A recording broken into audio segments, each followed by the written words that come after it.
terms of the generosity, I think one thing that really frustrates me right now, Dharmesh, is I see so many of my companies being like, we need to move to enterprise. We need to move to enterprise. And I'm going, we're at 800K ARR. I mean, we're so undersaturated on SMB. Why are we rushing to enterprise? Yep. What are your thoughts on startups that are rushing to enterprise? How do you advise them when their home is in SMB and they're going, we need to move to enterprise? Yeah, so I have strong opinions on this and I'll share them. I told you when Brian and I started the company, one of the top two reasons we started Hubspot was we wanted to work together. The second reason was we had a passion around SMB. Now I'll tell you why we had a passion around SMB. We both had grown up in enterprise software. That was our background. My first software startup was in enterprise software. And we knew it sort of sucked. It had always kind of sucked. It's hard, I should say. But it's even harder now. So in the 90s, which is kind of the heyday of enterprise software, life was good. You signed multi-million-dollar contracts. But then you had this kind of over-purchasing and you had this kind of glut. But then there's all this kind of downside to enterprise software, which is you get revenue concentration. And so you have a small number of customers paying you a lot of money who thereby, understandably,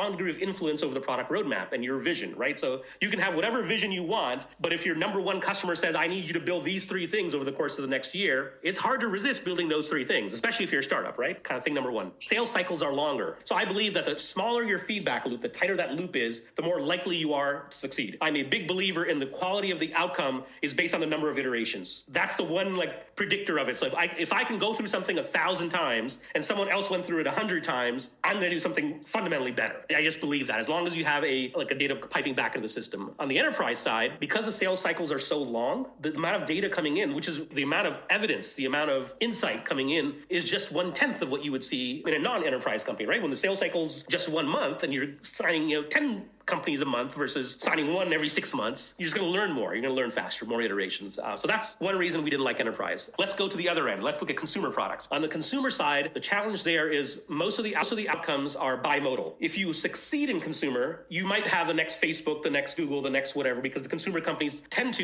it's not a black and white thing, but you can have massive outcomes because the market is so big. But you have also, if you don't succeed, you could go to zero because along the way, it was an advertising subsidized model. You had all these things, whatever, and there's very little gray area in between. There's not a lot of consumer products. It's like, oh yeah, we kind of built this thing for 4 years and we sold this consumer product company that didn't really hit escape velocity and we sold it and made $5 million. That almost never happens, right? So you get this kind of bimodal outcome, which we don't like. The value of SMB from an economics, from a startup perspective, is that you have the scale of consumer, literally millions of them out there, but then you have the business model of enterprise, which is you can actually charge people money and you don't have the bimodal outcome that you have in consumer. Almost the best of both worlds. Now, that's a narrow view of it because the thing that kind of keeps people out of SMB or drags them out of SMB is because the go-to-market distribution is hard. To make the physics work, to make the math work in SMB is non-trivial. This was definitely true 16 years ago when HubSpot started. And that was one of our number one challenges, is convincing the investor community and everyone that was out there that you could actually build a big business in SMB, because almost no one ever had, right? Intuit's the only real example back then of a successful software company that was $10+ billion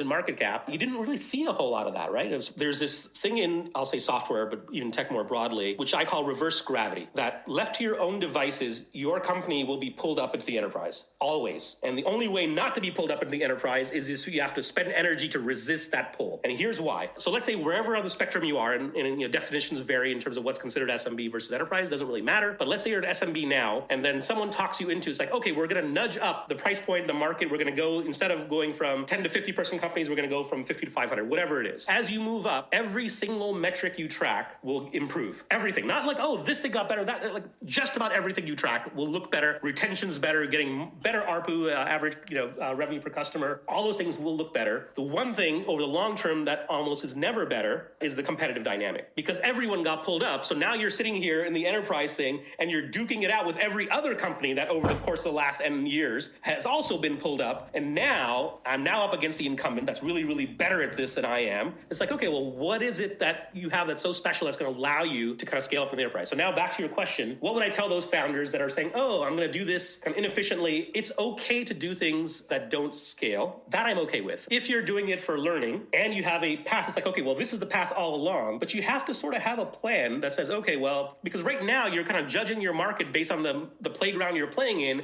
and you're saying, all what we're really doing is training to play over here at high altitude or something like that up in the mountains where, you can barely take a breath. that's a problem, right? It's like if you're going to do that, then you have to collect evidence for the market you're going into, not for the market it's like that doesn't work because you're learning the wrong lessons. You're not learning how physics work in the world that you're trying to enter. Yeah, applicability wise, like product messaging, product marketing, customer service, it's just so fundamentally different SMB. I totally agree. I often find it's kind of like a desperate search for more market, or when they don't have product market fit, when they try and go into enterprise as well. Yep. Similar to when they have a second product. A question that I have to you is, when's the right time to launch a second product?